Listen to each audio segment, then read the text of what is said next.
Nagluluksa nga ang showbiz industry sa pagpanaw ni Mother Lily at kung paano siya binigyan ng respeto at alaala ng mga taong minahal siya at minahal niya bilang mga artista at natulungan na magkaroon ng pangalan sa showbiz industry, ay tila hindi mo talaga mapiplease ang lahat dahil ang dating staff o worker ng Regal Film ni Mother Lily ay nagreklamo sa mismong panahon na ang owner ng Regal Film na si Mother Lily ay nakahimlay na. Rodolfo Sabayton Jr. Ang nasabi nga pong mensahe niya ay may panunumbat at sa panahon nga na nakahimlay na ang owner ng Regal Film na si Mother Lily. Sa kanyang Facebook page, doon ay sinabi niya na unfair label practices dito ko isa sa unang naramdaman ang tunay na kahulugan nito bilang isang batang creative worker noon naka-experience sa Regal na kumpanya ni Mother Lily. Hindi makatao, pero kailangan mo pa ding pagtiyagaan. Kailangan naming mag-survive dahil may mga bayarin kami para magtuloy sa buhay at mahal namin ang napiling propesyon bilang malikhaing manggagawa na tagagawa ng mga palabas.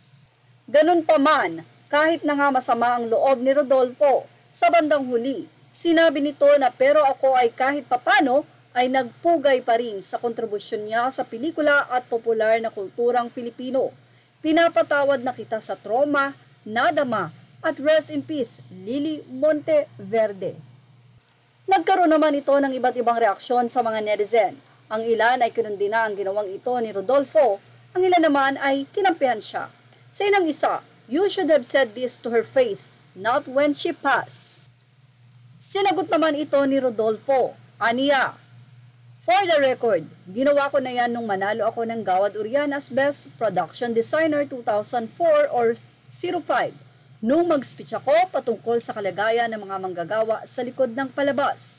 Kasama ito sa sinabi ko at nandoon si Mother Lily. Sa kanya ako nakatingin habang nagsasalita tungkol sa mga manggagawa sa likod ng palabas. Wala pang FB, wala pang YT, Friendster pa lang noon. Pagkatapos noon, ilang artista na rin ang nagpasalamat sa mga likod nito.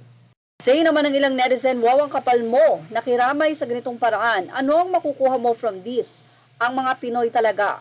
Napaka-off mo dito sa Sabayton. Isang netizen naman ang tila pinagtanggol si Sabayton. Aniya, dati na niya kasi nilalaban yan guys. Many in showbiz can attest to that.